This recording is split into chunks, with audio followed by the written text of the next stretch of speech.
ఈరోజు ఆరోగ్య కేంద్రాలు పూర్తిగా శిథిలావస్థకు చేరుకున్నాయి.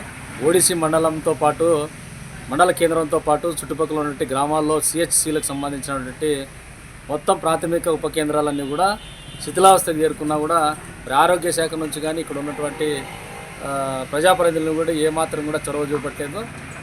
గోరుపల్లికి సంబంధించినటువంటి ఉప కేంద్రం చాలా శిథిలావస్థలో ఉంది. చుట్టూ కూడా పెద్ద పెద్ద కంప చెట్లు మలిచి అక్కడంతా కూడా వాతావరణం అంతా కూడా చుట్టూ చాలా భయంకరమైనటువంటి పరిస్థితి ఉంది.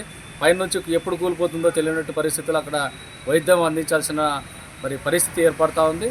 దీనిపైన పూర్తి స్థాయిలో అటు డిఎంహెచ్ఓ అధికారులు కానీ ఉన్నటువంటి ప్రజాప్రతినిధులు కానీ ఎవరు కూడా దృష్టి పెట్టకపోవడం వల్ల ఇవన్నీ కూడా శిథిలావస్థకు చేరుకుంటున్నాయి. వైద్యము పరికరాలు కూడా ఈరోజు పాడయ్యి పైనుంచి పెచ్చులు ఊడిపోయి కింద పడి మొత్తం అన్నీ కూడా అవి డ్యామేజ్ అయ్యే పరిస్థితి వచ్చింది.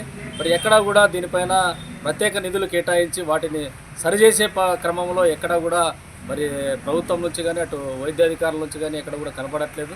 ఇప్పటికైనా సరే ఈ ఓడిసి మండల మొత్తం పంచాయతీలో ఉన్నటువంటి సిహెచ్ల పైన కానీ అదేవిధంగా మండల కేంద్రంలో ఉన్నటువంటి ఆరోగ్య కేంద్రాలపైన కానీ రాష్ట్ర ప్రభుత్వము అధికారులు డిఎంహెచ్ఓ కలెక్టర్ గారు అదేవిధంగా స్థానిక ఎమ్మెల్యే గారు కూడా పూర్తి స్థాయిలో ఈ మండలం అంతా వ్యాప్తంగా కూడా దృష్టి పెట్టాలని చెప్పి మేము సిపిఐ పార్టీగా డిమాండ్ చేస్తూ ఉన్నాం.